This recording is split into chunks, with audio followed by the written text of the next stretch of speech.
काका, हुआ है शहर, ले आए खाद बीज। हाँ भाई, लेके तो आया हूँ, पर क्या कहूँ, महंगाई इतनी हो गई है कि समझ में नहीं आता है कि खेती करे कैसे। फसल भी अच्छी नहीं होती है, ये दवाइयाँ नहीं डालूँ तो कर्जा करके लाओ, कैसे भी लाओ, लाना तो पड़ेगा ही। और ये दवाई की दुकान का कर्जा तो ख़त्म होने का नाम नहीं लेता। लाना तो मुझे भी है, पर सब कुछ इतना महंगा है, कहाँ से लाऊं, किससे खरीदूं, किसके पास सही दामों में मिलेगा और क्वालिटी उत्पाद भी मिलेगा या नहीं। अपनी फसलों की सही दवाओं के लिए दूर दूर तक शहरों में जाना और दवाओं को लाना पड़ता है। फसलों के लिए दवाएं सही है या नहीं, ये जानकारी भी नहीं होती। फसलों की कटाई पर सही दाम मिलेंगे या नहीं, इन तमाम मुश्किलों से दूर होने के लिए आइए खेती बाड़ी केंद्र। खेती बाड़ी केंद्र एक ऑनलाइन सेवा केंद्र है जिससे आप अपने मोबाइल के द्वारा जुड़ सकते हैं, जहां आपको अपनी खेती के लिए सही प्रकार की दवाएं मिलेंगी, वो भी होलसेल मूल्य पर। वो सभी दवाएं सीधा निर्माता से लेकर आप तक पहुंचाते हैं, यानी कि बीच में होने वाले सारे खर्च की बचत आपकी जेब में। साथ ही साथ दवाओं को लाने और ले जाने की झंझट से भी छुटकारा। अपनी मुश्किलों को दूर करने के लिए आप खेती बाड़ी केंद्र पर एक मिस कॉल करें। खेती बाड़ी केंद्र का किसान मित्र आपसे तुरंत संपर्क करेगा और आपको सभी जरूरी जानकारी देगा। खेती बाड़ी केंद्र की फ्रेंचाइजी लेकर खेती बाड़ी मित्र बनिए और किसानों की सेवा कर देश की तरक्की में भागीदार बने। आज ही संपर्क करें नीचे दिए गए नंबर पर और खेती बाड़ी केंद्र से जुड़े। ये है खेती बाड़ी केंद्र ऐप। अच्छा, किसानों की सरदारी, उन्नत खेती बाड़ी। खेती बाड़ी केंद्र, देश के अन्नदाता की दुकान।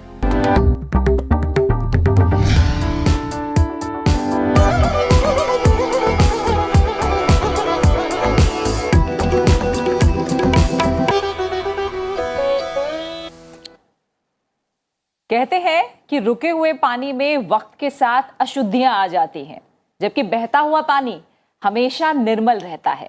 इसी तरह जो व्यक्ति एक ही बात या विचारों में फंसा रहता है, वो कभी ऊर्जावान नहीं रहता और जीवन में आगे नहीं बढ़ सकता। अगर हम हमेशा 100% लॉजिकल रहेंगे तो जिंदगी बहुत बोरिंग हो जाएगी। ऐसे में खुद में भावनाओं और तर्कों का सही घालमेल रखते हुए खुद को संतुलित रखना बेहद आवश्यक है। बिल्कुल, किसी भी काम को पूरा ना करने के पीछे क्या कारण रहे, इसकी वजह भी अगर हम खोजें तो बेहतर होगा। अपनी गलतियों को मानना सीखें, जिससे भविष्य में उन्हें दोहराए ना। अपने आप को हर बार कुछ अच्छा करते हुए गलत साबित करें, यानी अपनी पिछली सफलताओं को गलत साबित करते हुए उससे बेहतर करने का प्रयास जरूर करें। हम अचानक बेहतर नहीं हो सकते, बल्कि ये निरंतर चलने वाली प्रक्रिया है। अपने दायरों को पहचान कर उन्हें अपना बंधन ना बनने दें, बल्कि संभावनाओं को साकार करें। रोजाना वो एक काम जरूर करें जो आपको मुश्किल लगता हो। हेलो इंडिया, मैं हूं प्रतिबिंब शर्मा। हेलो इंडिया, मैं हूं प्रीति।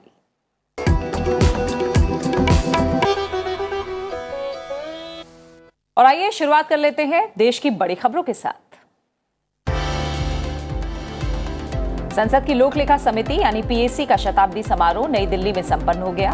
लोकसभा अध्यक्ष ओम बिरला, राज्यसभा के उपसभापति हरिवंश और संसद की लोक लेखा समिति के अध्यक्ष अधीर रंजन चौधरी समेत कई केंद्रीय मंत्री और सांसद समारोह में शामिल हुए।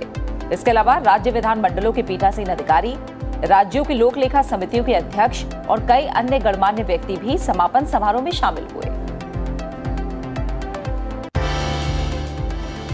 लोकसभा अध्यक्ष ओम बिरला ने समापन समारोह को संबोधित करते हुए कहा कि समय के साथ लोक लेखा समिति की प्रासंगिकता लगातार बढ़ी है। समिति से लोगों की आशा और अपेक्षाओं में वृद्धि हुई है। उन्होंने कहा कि ये पीएसी की जिम्मेदारी है कि वो परिस्थिति के अनुसार अपने आप को बदले और अपनी प्रक्रियाओं को लचीला बनाए। लोकसभा अध्यक्ष ने यह भी कहा कि हमें ये सुनिश्चित करना है कि समिति अंतिम सिरे पर खड़े व्यक्ति के कल्याण और लाभ के लिए काम करे। ये अधिकारियों को देश के विकास के लिए जवाबदेह बनाए और सरकार के कामकाज में पारदर्शिता सुनिश्चित करे।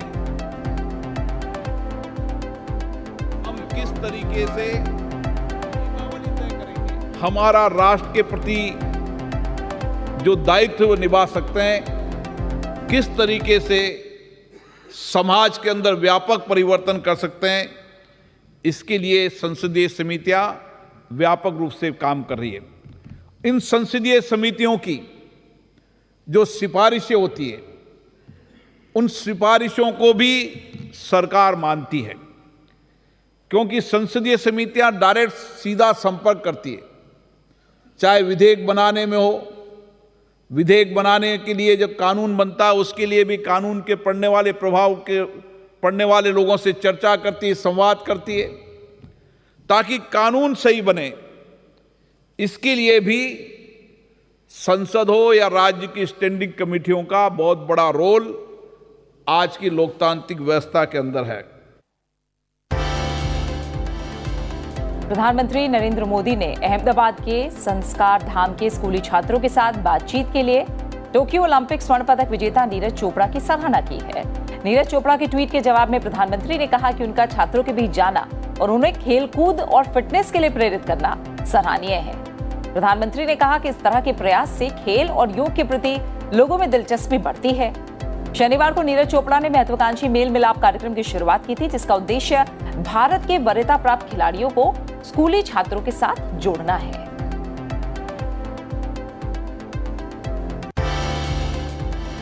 भारतीय नौसेना के अत्याधुनिक सर्वेक्षण पोत संध्यायक को कोलकाता के गार्डन रीच शिपयार्ड से हिंद महासागर में गश्त के लिए उतारा गया। इस अवसर पर रक्षा राज्य मंत्री अजय भट्ट मुख्य अतिथि थे। उनकी पत्नी पुष्पा भट्ट ने इस पोत का जलावतरण किया। भारतीय नौसेना की आवश्यकताओं को पूरा करने के लिए जहाज़ों को garden reach shipyard and engineers limited GRSE ने डिजाइन किया है। केंद्रीय स्वास्थ्य मंत्री मनसुख मांडविया ने राजधानी दिल्ली के IGI हवाई अड्डे पर जोखिम वाले देशों से आने वाले यात्रियों के लिए RT-PCR परीक्षण सुविधाओं की समीक्षा की। उन्होंने ट्वीट करके जानकारी दी कि टर्मिनल 3 के अंदर 35 रैपिड RT-PCR परीक्षण मशीनें काम कर रही हैं। इससे यात्रियों की स्क्रीनिंग और टेस्टिंग का समय 30 मिनट तक भी कम किया जा सकता है। स्वास्थ्य मंत्री ने ट्वीट करके कहा कि देश की 50% वयस्क आबादी का टीकाकरण हो चुका है। उन्होंने इसे गौरवशाली बताते हुए आशा व्यक्त की कि राष्ट्र पूरी एकता के साथ कोविड के खिलाफ जंग जीतने में सफल रहेगा।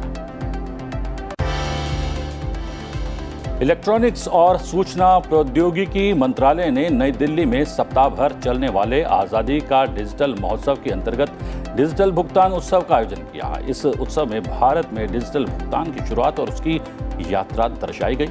उत्सव में सरकार, बैंकिंग, फिनटेक कंपनियों और स्टार्टअप्स के प्रतिनिधियों ने हिस्सा लिया। इस अवसर पर डिजिधन प्रतीक चिन्ह का लोकार्पण किया गया और डिजिटल भुगतान संदेश यात्रा की शुरुआत की गई।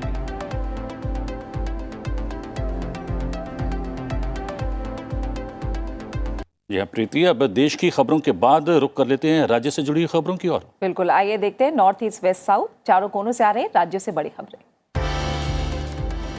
उत्तराखंड के राज्यपाल सेवानिवृत्त लेफ्टिनेंट जनरल गुरमीत सिंह ने कहा कि राष्ट्रीय सुरक्षा सुरक्षित हाथों में है, जो देश को किसी भी बाहरी खतरे से सुरक्षित रखने में सक्षम है। वे ओल्ड बॉयज एसोसिएशन मिलन कार्यक्रम में भाग लेने के लिए पंजाब में कपूरथला के सैनिक स्कूल गए थे। राज्यपाल ने वहां उपस्थित छात्रों के साथ अपने छात्र जीवन के अनुभव साझा किए। कार्यक्रम को संबोधित करते हुए उन्होंने कहा कि सैनिक स्कूल अपने आप में एक महान संस्था है और पंजाब की धरती ज्ञान, शक्ति और गुरुओं के बलिदान की भूमि है। दिल्ली में ओमिक्रॉन के पहले मामले का पता चला है। दिल्ली के स्वास्थ्य मंत्री सत्येंद्र जैन ने संवाददाताओं को बताया कि तंजानिया से वापस आए इस मरीज को LNJP अस्पताल में भर्ती कराया गया है। उधर गुजरात में भी कोविड के ओमिक्रॉन वेरिएंट का पहला मामला जामनगर में मिला है। सरकारी सूत्रों के अनुसार जिम्बाब्वे से आए 72 वर्ष के एक व्यक्ति में नए वेरिएंट के लक्षण पाए गए हैं। जामनगर के सरकारी अस्पताल में इस व्यक्ति का पृथकवास वार्ड में इलाज चल रहा है। बंदरगाह, जहाजरानी और जलमार्ग और आयुष मंत्री सर्बानंद सोनोवाल ने मणिपुर के लिए आयुष विकास पैकेज की घोषणा की। केंद्रीय मंत्री सोनोवाल ने बताया कि आयुष मंत्रालय ने मणिपुर में 15 आयुष डिस्पेंसरियों, 10 बिस्तरों वाले 7 अस्पताल और 50 स्वास्थ्य तथा आरोग्य केंद्र निर्मित करने का फैसला किया है। उन्होंने कहा कि मणिपुर औषधीय पौधों के संबंध में समृद्ध है और आयुष मंत्रालय ने राज्य के प्रत्येक जिले में 16 नर्सरी विकसित करने तथा 100 स्कूलों में औषधि बगीचे लगाने का फैसला भी किया है। केंद्रीय मंत्री ने कहा कि इन योजनाओं से मणिपुर के लोग औषधीय पौधे लगाने और औषधीय बगीचे बनाने के लिए प्रेरित होंगे। उन्होंने ये भी कहा कि इससे रोजगार के अवसर उत्पन्न होंगे और मणिपुर के लोगों की आय में इजाफा होगा। मध्य प्रदेश में राज्य चुनाव आयोग ने पंचायत चुनाव के कार्यक्रम की घोषणा कर दी है। 3 चरणों में इस चुनाव में अगले वर्ष 6 और 28 जनवरी, साथ ही 16 फरवरी को वोट डाले जाएंगे। जिला पंचायत सदस्यों के 850 पदों, जनपद पंचायत के 6,727 सदस्यों, 22,581 सरपंचों और 3,62,754 पंचों के चुनाव कराए जाएंगे। पहले चरण में 9 जिलों में मतदान होगा, दूसरे चरण में 6 जिलों में वोट डाले जाएंगे, बाकी 36 जिलों में अंतिम चरण में वोट पड़ेंगे।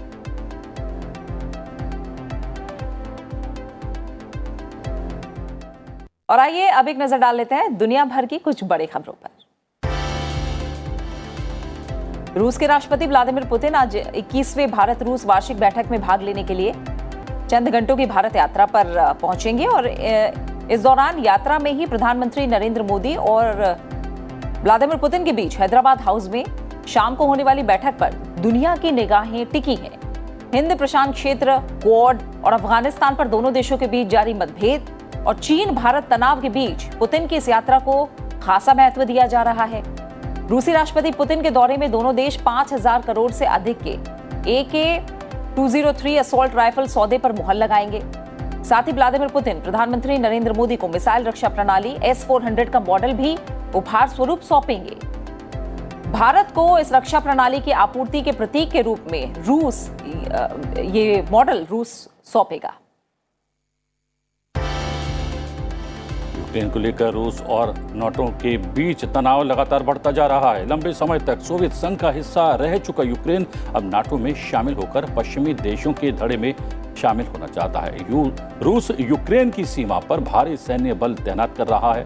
इस पर रूस को आर्थिक प्रतिबंध लगाने की धमकियां लगातार दी जा रही हैं। इसी मसले पर अमेरिकी राष्ट्रपति जो बाइडेन रूसी राष्ट्रपति व्लादिमीर पुतिन से वीडियो कॉल पर खास बात करेंगे। इससे पहले अमेरिका के विदेश मंत्री एंटनी ब्लिंकन ने यूक्रेन पर हमले की सूरत में रूस को भारी आर्थिक कीमत चुकाने को तैयार रहने की चेतावनी दी है। 2014 में क्रीमिया पर कब्जे के बाद भी ऐसे प्रतिबंध लग चुके हैं। नाटो ने यूक्रेन को सेना को मजबूत करने के लिए पर्याप्त मदद भी दी है। विदेश मंत्री डॉक्टर सुब्रमण्यम जयशंकर ने अबू धाबी में 5वें भारतीय महासागर सम्मेलन को संबोधित किया। उन्होंने अपने संबोधन में विश्व में नौवहन और हवाई क्षेत्र में निर्बाध व्यापार की स्वतंत्रता का सम्मान करने के महत्व पर बल दिया है। डॉक्टर जयशंकर ने कहा कि चीन की बढ़ती क्षमताओं के कारण उसका प्रभाव पूरी दुनिया पर पड़ रहा है। साथ ही उन्होंने कहा कि इससे संपर्क, प्रौद्योगिकी और व्यापार के क्षेत्र में सत्ता और प्रभाव के बदले हुए स्वरूप पर बहस भी शुरू हो गई है। अफगानिस्तान से अमेरिकी सेनाओं की वापसी और कोविड महामारी के कारण हिंद महासागर क्षेत्र में स्वास्थ्य और आर्थिक समस्या पैदा हो गई है। साथ ही उन्होंने कहा कि क्वाड देशों के समूह ने समुद्री सुरक्षा, साइबर सुरक्षा, जलवायु परिवर्तन, वैक्सीन सहयोग, प्रौद्योगिकी, उच्च शिक्षा और आपूर्ति श्रृंखला सहित कई क्षेत्रों को शामिल करते हुए एक मजबूत कार्य योजना विकसित की है। विदेश मंत्री ने सम्मेलन से अलग संयुक्त अरब अमीरात के विदेश मंत्री अब्दुल्ला बिन जायद अल नाह्यान के साथ बैठक की।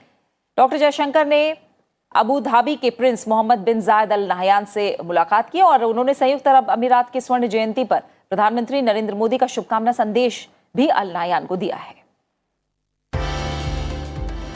अमेरिका के कई राज्यों में डेल्टा वेरिएंट से संक्रमितों के अस्पताल में भर्ती होने की तादाद में वृद्धि हुई है। इसके साथ ही ओमिक्रॉन वेरिएंट का स्थानीय प्रसार भी बढ़ा है। न्यूयॉर्क में शनिवार को ओमिक्रॉन के 3 नए मामले सामने आए हैं। इस तरह कुल मामले 8 हो गए हैं।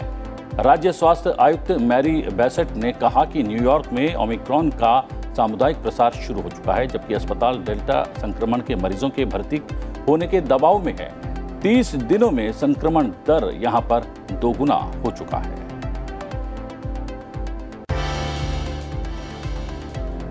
इंडोनेशिया के जावा द्वीप पर एक ज्वालामुखी फटने से कम 13 लोगों की मौत हो गई है। लगभग 100 लोग जख्मी भी हुए हैं। कुछ लोग पहाड़ के आसपास फंसे हुए हैं। अधिकारियों ने बताया है कि पूर्वी जावा प्रांत में कल माउंट सेमेरू फट गया और ये इंडोनेशिया के दूसरे सबसे बड़े शहर सुरबाया से 130 किलोमीटर दक्षिण में स्थित है। ज्वालामुखी से 12,000 मीटर ऊंचा धुआं निकला और गड्ढे से लावा का जो प्रवाह है वो 500 मीटर से अधिक ऊंचाई तक फैल गया। साथ ही ये भी बताया गया है कि 900 से अधिक निवासियों को निकाल लिया गया है, लेकिन अभी भी कई लोग वहां मौजूद हैं।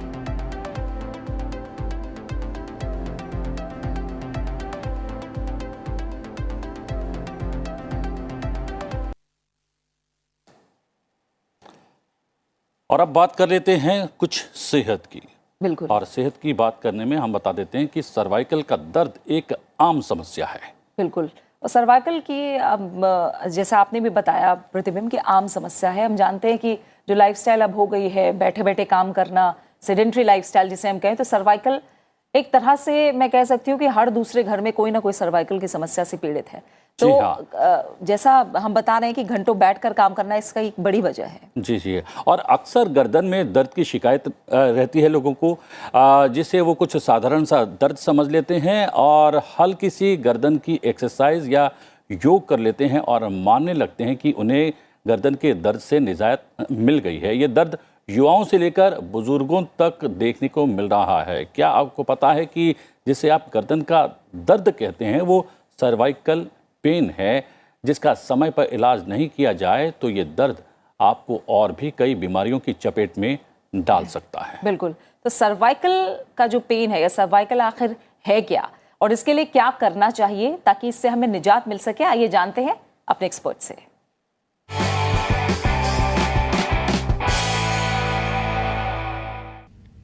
श्वास भरते हुए अपनी दोनों भुजाओं को सिर के ऊपर उठाएं।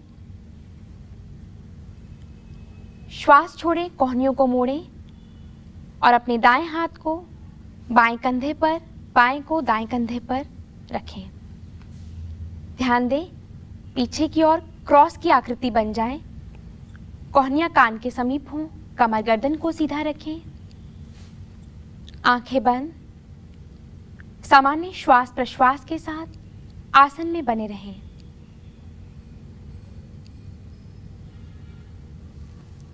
यह उत्तान मंडूकासन का अभ्यास आपकी गर्दन की और कंधे की मांसपेशियों को सशक्त कर सर्वाइकल पेन के मैनेजमेंट में लाभदायक है। श्वास भरते हुए कोहनियों को सीधा करें, भुजाओं को ऊपर की ओर, और श्वास छोड़ते हुए धीरे से वापस लाएं और विश्राम करें। इस अभ्यास को एक बार और दोहरा जाए।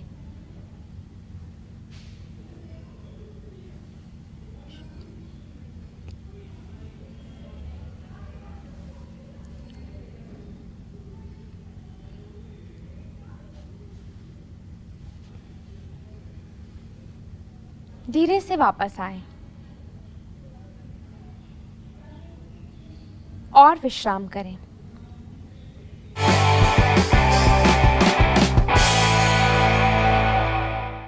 तो ये आसन जो बताया गया है अभी, हम वही कहते हैं कि देखने में आसान लगता है, लेकिन इसे बहुत आराम से करना है और अगर लगातार करते रहेंगे तो जाहिर तौर पर जो सर्वाइकल पेन की समस्या है उससे परमानेंट निजात मिल सकता है।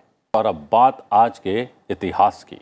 आइए जानते हैं आज के दिन से जुड़े इतिहास के बारे में और आपको बताते हैं कि इतिहास के पन्नों में 6 दिसंबर के नाम क्या खास घटनाएं दर्ज हैं। 6 दिसंबर वर्ष 1704 में चमकौर का ऐतिहासिक युद्ध हुआ। यह युद्ध सिखों के 10वें गुरु गुरु गोविंद सिंह जी और वजीर खान की मुगल सेना के बीच हुआ। इस युद्ध में एक तरफ गुरु गोविंद सिंह जी के 40 बहादुर सिख थे, तो वहीं दूसरी तरफ वजीर खान लाखों मुगल फौज के साथ था। वजीर खान गुरु गोविंद सिंह जी को पकड़ने में असफल रहा, लेकिन 40 सिख वीरता से लड़ते हुए शहीद हो गए। इस युद्ध में गुरु साहिब के दोनों बड़े बेटे साहिबजादा अजीत सिंह और साहिबजादा जुझार सिंह अद्भुत वीरता से लड़ते हुए शहीद हुए। इस युद्ध में लगभग 10 लाख मुगल सैनिकों पर 40 सिख भारी पड़े थे। 6 दिसंबर वर्ष 1946 में होमगार्ड विभाग की स्थापना की गई। इस विभाग की स्थापना सांप्रदायिक दंगों को नियंत्रित करने में पुलिस की सहायता के लिए की गई। वर्ष 1962 के चीन युद्ध में एक बार फिर पुलिस को मददगारों की जरूरत महसूस हुई। परिणाम स्वरूप 6 दिसंबर वर्ष 1962 को गृह रक्षक संगठन का पुनर्गठन किया गया। होमगार्ड एक स्वैच्छिक बल है। पुलिस के छोटे भाई की तरह नजर आने वाले होमगार्ड देश भर में पुलिस के साथ कंधे से कंधा मिलाकर अपनी ड्यूटी निभाते हैं। चौराहा हो या दंगाग्रस्त इलाका, चुनाव हो या फिर सरकारी दफ्तर, होमगार्ड हर जगह तैनात रहते हैं। 6 दिसंबर वर्ष 1956 में भीमराव रामजी आम्बेडकर का निधन हुआ। वे डॉक्टर बाबा साहब आम्बेडकर नाम से लोकप्रिय भारतीय विधिवेता, अर्थशास्त्री, राजनीतिज्ञ और समाज सुधारक थे। उन्होंने बौद्ध दलित आंदोलन को प्रेरित किया और दलितों से सामाजिक भेदभाव के विरुद्ध अभियान चलाया था।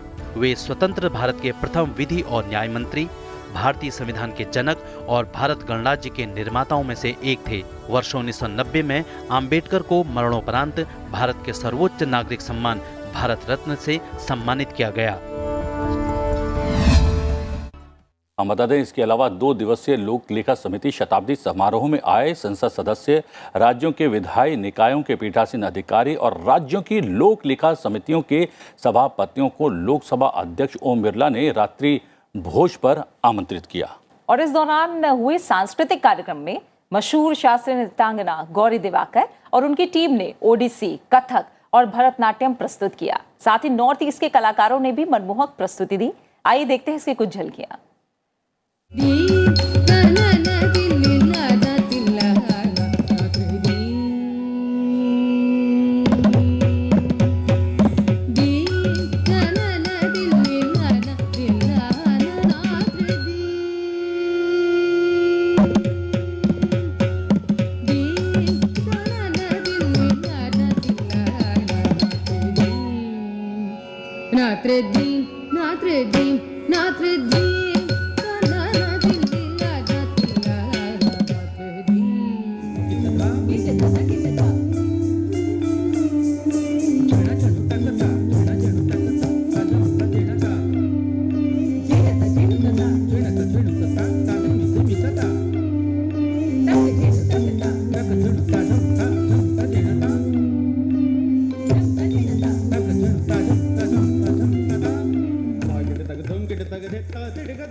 तो लोक लेखा समिति के 100 साल पूरे होने पर सांस्कृतिक कार्यक्रमों की झलक भी थी। इसमें तमाम जो राज्य थे उनके कलाकारों ने अलग अलग संस्कृति का जो इतिहास है एक तरह से उसे सबके सामने रखा। और थोड़ी देर के लिए तो मैं खो गया था जी, मैं भूल गया था कि हम हेलो इंडिया में हैं।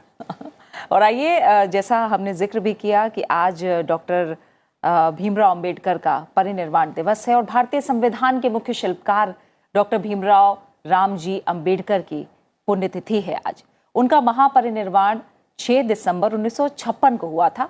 वो भारतीय एक तरह से बहुज्ञ विधिवेत्ता, अर्थशास्त्री, राजनीतिज्ञ और समाज सुधारक थे।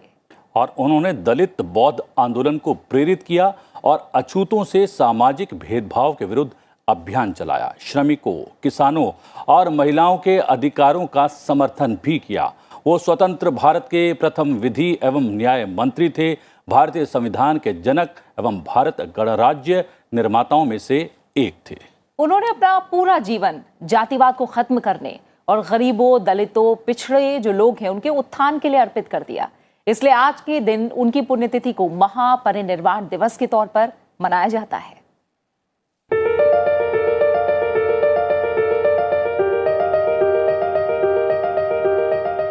डॉक्टर भीमराव अंबेडकर, समाज सुधारक, विचारक और भारतीय संविधान के प्रमुख शिल्पकार।